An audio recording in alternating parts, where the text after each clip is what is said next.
So you met Sandy and you had the tickets before the concert, correct? It's Waterloo we're talking about.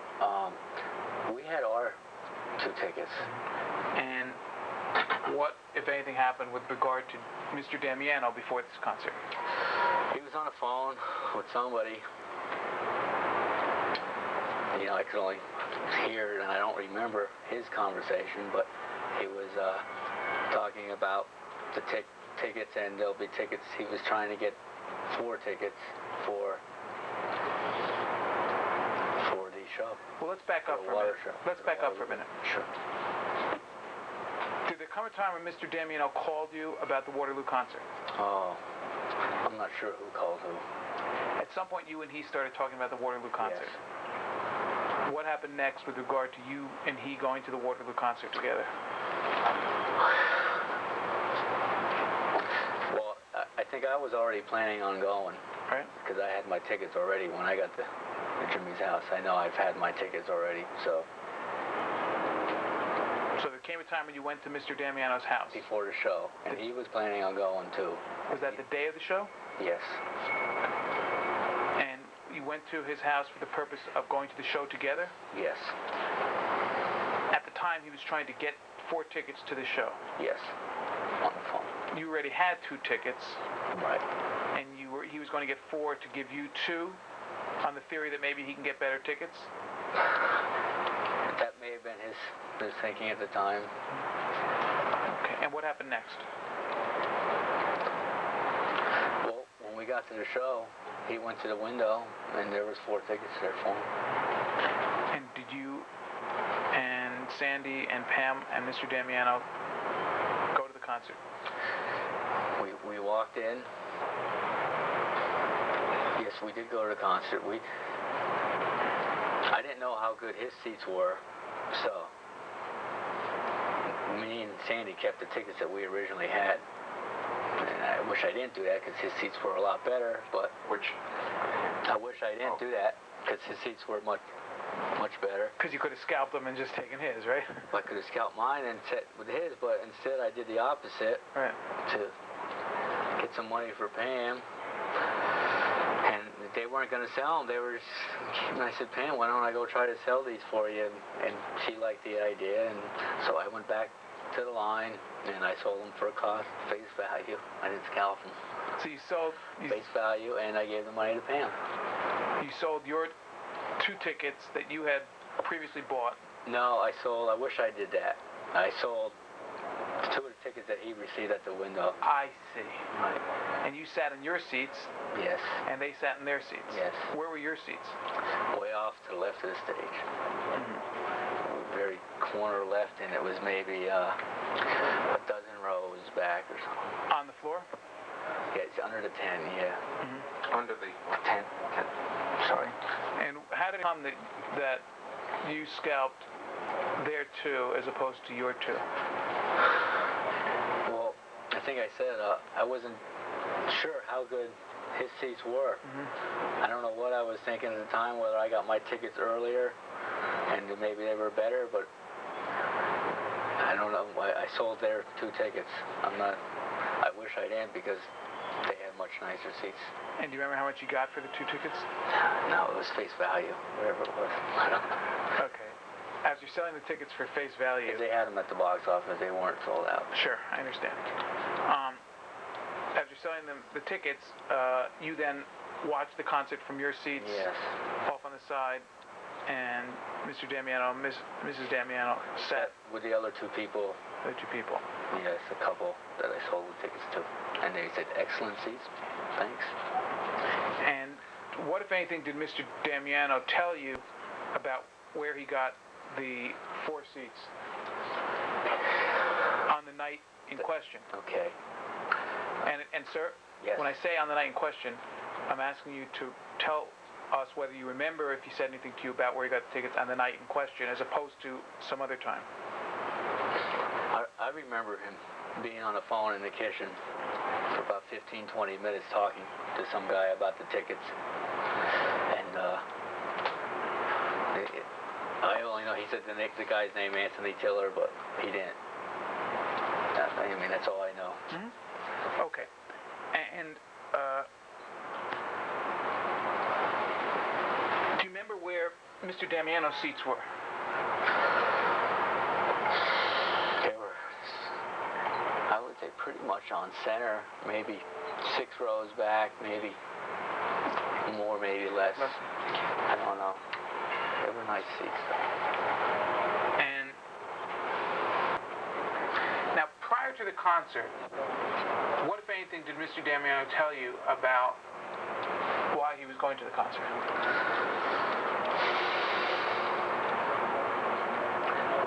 We had a book of songs that Jimmy composed, and we were gonna give them to Bob. I was gonna meet Bob. You were gonna meet Bob? Yes, I was hoping to. Okay, and why don't you tell us about what caused you to hope that you were going to meet Bob that night? Well, when I saw the tickets that were there at the window, I was pretty sure I was going to meet Bob that night. Why is that? Because he was, I don't know, he said we were gonna. Mr. Damiano told you he was going to meet Bob. Well, we were going to give songs to Bob, yes. And did he tell you, sir, that he had a date with Mr. No, I still, believe it. When I see it, I kind of had that kind of an attitude, but... Well, my question is, what did Mr. Damiano tell you about what was going to happen? Well, we had the manila yellow envelope with songs in it and a demo tape of Another Justification, and we were going to give that to Bob. Okay, my question to you, sir, is what did Mr. Damiano tell you about what was going to happen after the concert, before the concert ended?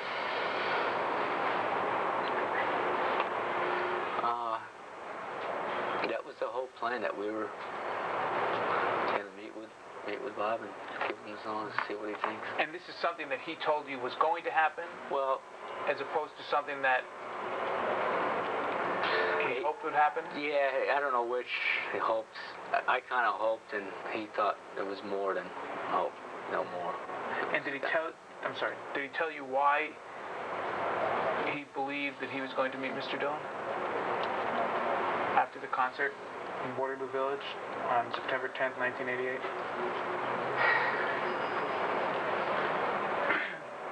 Why he believes. As you will witness in the following phone conversation between Tony Tiller and James Damiano, James informs Mr. Tiller that he is writing a book called 11 Years, and asks Mr. Tiller if it would be all right to put in the book that Mr. Tiller instructed him to go backstage at a Dylan concert at Jones Beach and give his material to Bob in person. Mr. Tiller replies, "No, don't do that, because that would make me, as an employee of the company, liable for telling you to do that, and that would be uncool." The purpose of this is to simply demonstrate that Mr. Tiller did in fact instruct James to provide Bob Dylan with his songs. Given that fact, one could logically surmise that Mr. Tiller told James Damiano to bring material to Bob Dylan at other Bob Dylan concerts. Is it all right to put in the book that you told me to go backstage at Jones Beach to give Dylan material? No. Don't put that in the book. No. I'm sorry? No, do not. I can't put that in the book. No, because that would make me as an employee of the company liable for telling you to do that, and that would be uncool. Okay. But I have to go. Okay, Ian. I'll talk to you soon, Jim. Okay, thanks. Bye. Bye. I don't know. Well, sir, I got the impression somehow, but I'm not sure. well, sir, did he tell you that he and Mr. Dillon had spoken on the telephone and arranged to meet backstage after the concert? Not him and Dylan, no. Did he tell you that Mr. Dillon sent him a letter beforehand, arranging to meet him backstage after the concert? No, he didn't. Did he tell you that Mr. Dillon's manager and he had spoken and arranged for Mr. Damiano to meet Mr. Dillon backstage after the concert? Not exactly in those words, but it was So if Anthony Tiller's his manager, that's, I don't know. Well, what impression, sir, did you have before you went backstage about what was going to happen? I was under the impression that we were gonna meet, that I was finally gonna get to meet Bob. I'm sorry. I was under the impression that I was gonna finally get to meet with Bob Dylan. Try to keep it at that level.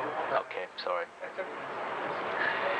And sir, what did Mr. Damiano tell you, as best you can remember, that led you to believe that you were finally going to get to meet Bob Dylan backstage at Waterloo on September 10th, 1988?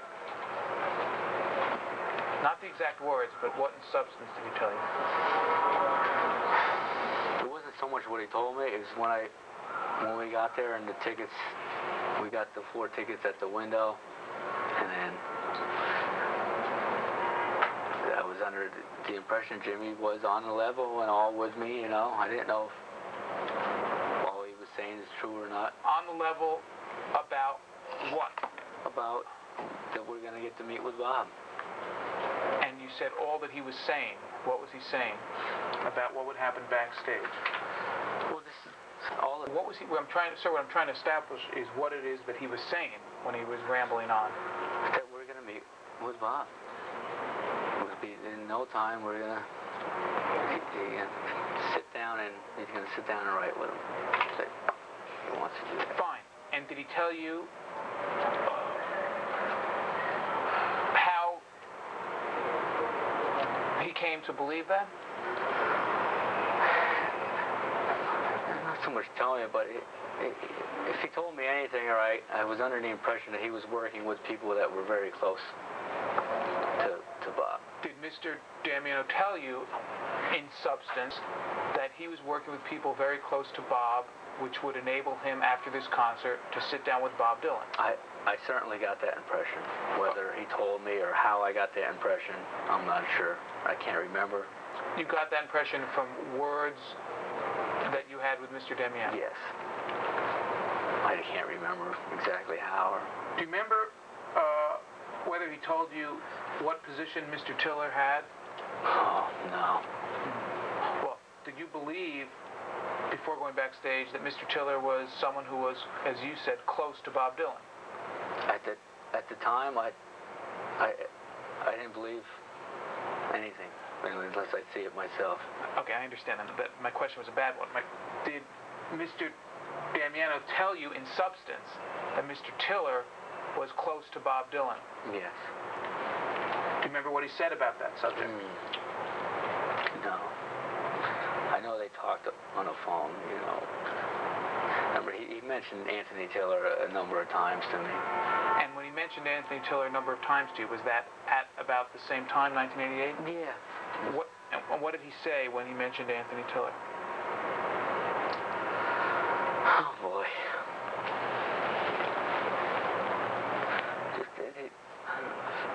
He's working with him, and he was giving Anthony his music. He was giving music that he wrote to Tiller and hoping that it would get him somewhere. Did Mr. Damiano tell you in substance that Tony Tiller had arranged for him to go backstage after Waterloo to meet with Bob Dylan? Well, yes.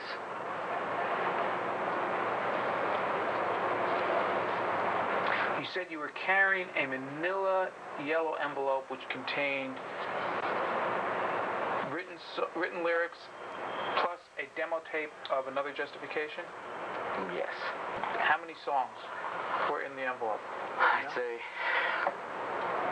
a stack about a quarter inch. What, if anything, did he tell you about what was in the envelope? Oh, I knew what was in the envelope. How did you know that? I knew that they were songs beforehand. That's why we bring them. Okay, sir. What happened at the end of the concert? Well, walked back to where Jim was sitting. And me and Sandy met with Jimmy and Pam and the couple that I sold the tickets to that were sitting next to Jimmy and Pam, and he said, "Thank you, excellent seats." And I said, "Yeah, great." Too bad bad you enjoyed them. Yes. And so we walked backstage with the envelope, and then at this time I took the envelope and we walked. I say backstage is all outside, so it was we walked behind the curtains to the left of the stage, facing it, and we walked by two bodyguards, big guys, and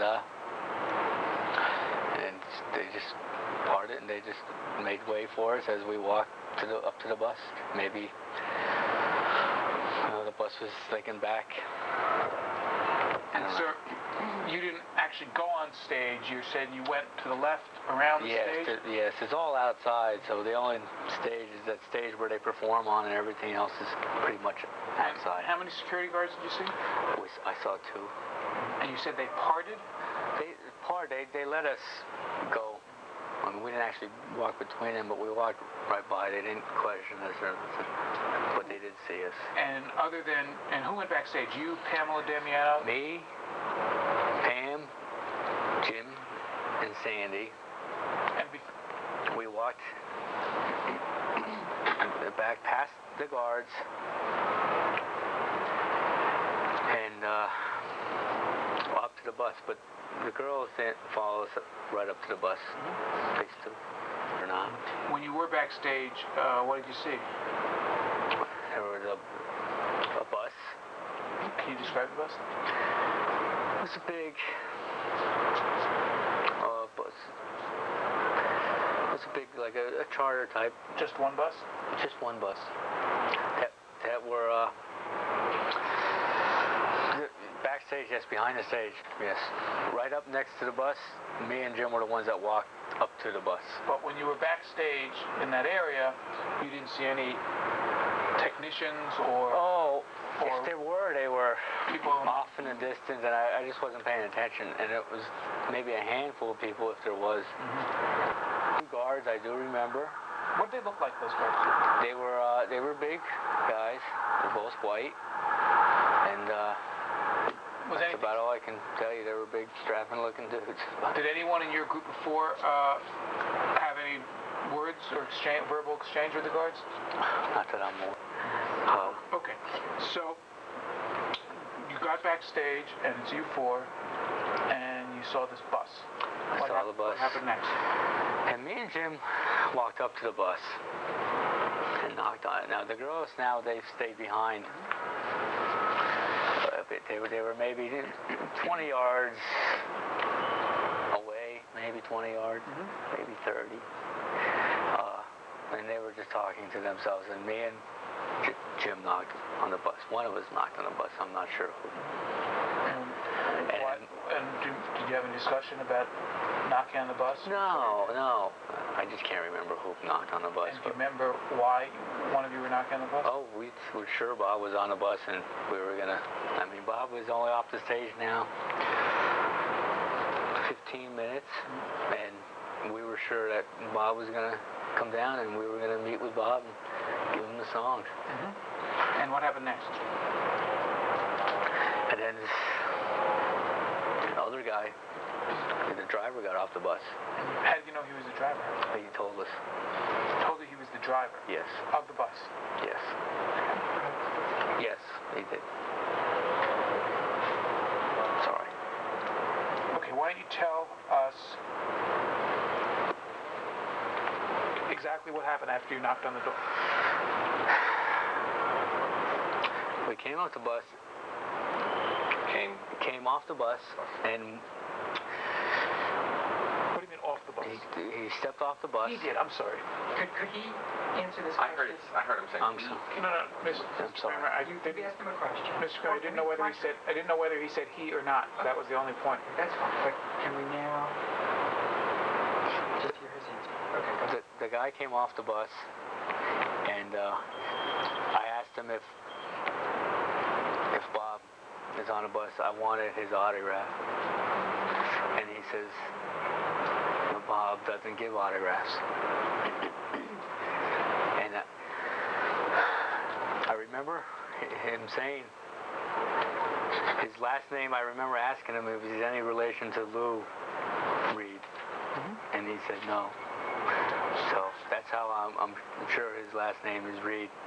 First name is Mike, from what I understand.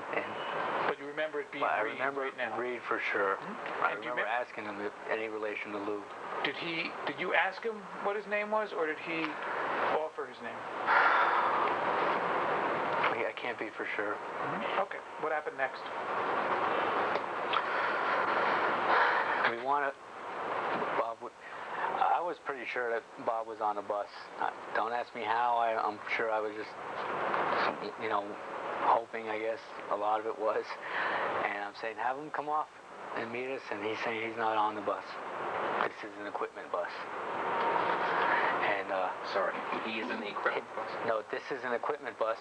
And Bob left on a bus a few minutes before. This is an equipment bus. What do you understand him to mean by an equipment bus? For the amps and equipment. Okay. And what happened next?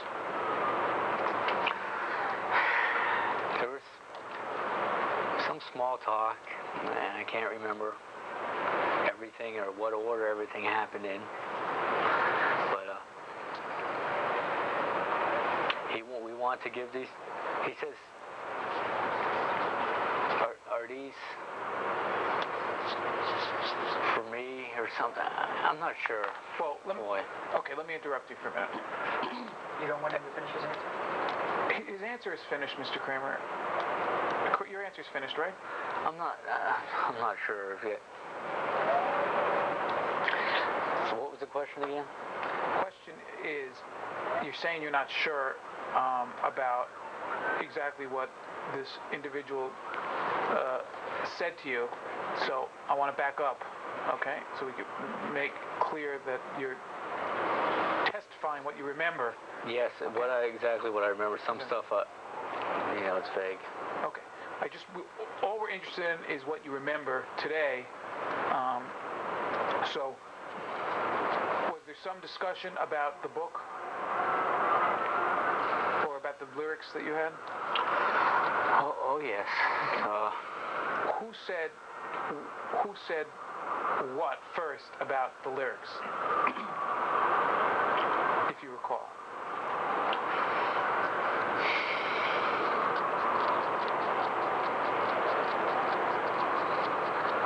I'm not sure. I know we made it clear that we want to make sure that Bob gets this book of songs. And what, if anything, did Mr. Reed say in response? He said he will make sure that he will set them, if he has to, he will set them on his nightstand. On his nightstand? Or their dresser, nightstand. In his hotel, he will see them, and he sees them all the time, and it won't be a problem. You gotta keep your voice up. It won't be a problem. It won't be a problem. Sorry. Mr. Reed allegedly said that he sees Dylan all the time, and he will set, if he has to, he will set the lyrics. He will make sure, he promised, he swore to us that he swore to us that he will make sure that Bob gets the songs. And you said that he said that even if he has to put them on his dresser. He said something about sending them somewhere, and Jim said, no, I want you to hand them to him. But you testified about a hotel room dresser or nightstand. He said he mentioned some regard about setting them somewhere, and that wasn't good enough for Jim, and he wanted him to hand them to him. And then I started to hand the songs to Mike. And then I'm not sure if Jimmy grabbed them out of my hand then, or if he took them out of Mike's. I think Mike started to read one of the songs, and then Jimmy just grabbed it out of his hand and started to read the song for him. And he was very impressed by the song. At least he seemed that way. And this is the driver now we're talking about. And he said, oh yeah, that's very good. He loves it. And he will make sure he swore to us. When you say he swore to us, did he use those words, I No. swear to you? Oh, he promised. He promised us. And did you... I was totally convinced that he was going to give the songs to Bob. In fact, I was pretty sure that he was on a bus, but what And this is the driver of the equipment bus. That's what he said. And you said that the driver of the equipment bus told you that he sees Bob Dylan all the time? He says he's been driving for him, or something to that effect. He did say. What did this fellow look like? Oh, he was a white guy.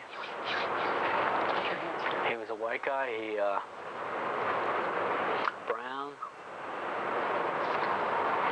brown hair, and he may have had a mustache. I'm not sure, and he was taller. Maybe 6 foot. So did you ask the driver of the equipment bus how it is that he sees Bob Dylan all the time? Oh, I don't know. We talked, and I asked him a couple of times for Bob's autograph, because I kept looking back there, and it didn't look like an equipment bus to me. It looked more like a luxury type bus, and in fact, he was looking back. There was a curtain drawn, and it looked like a real nice bus, not an equipment. You said that he was impressed with the lyrics? Yes. Did he actually read some of the lyrics? What I remember is he started to read them, and maybe it wasn't fast enough for Jim, or it wasn't like the tone that Jimmy would read it,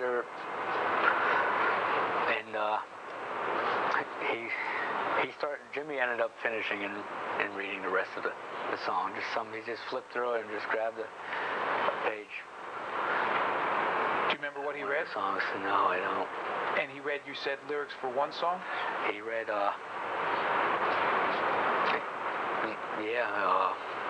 song, poem, however you might describe it. It was like a short song. It wasn't just like a piece. It was the whole thing, but it was only like a paragraph. I remember looking at it. It was a paragraph this big on a paper, When you say this big, about a couple inches high? Yeah. And what, if anything, did the driver of the equipment bus say in response? Oh, you could just tell he was very impressed by it. And did this driver say anything to you about being impressed? He said, I like it a lot. Again, these aren't exact quotes, but he said, I will make sure that Bob gets these songs. What happened next? Basically, we gave him the songs. We said, okay, we shook hands. And then by the time we got in the car, I was still convinced that Bob was on the bus, but then again, that's just me. And I remember saying to Jim, they're probably rocking out to My Cousin Joanne right now. That's how I remember that there was a tape in that thing, because I remember saying that to him. And you have no idea what... They're probably driving down the highway rocking out to My Cousin Joanne right now. Bob probably is.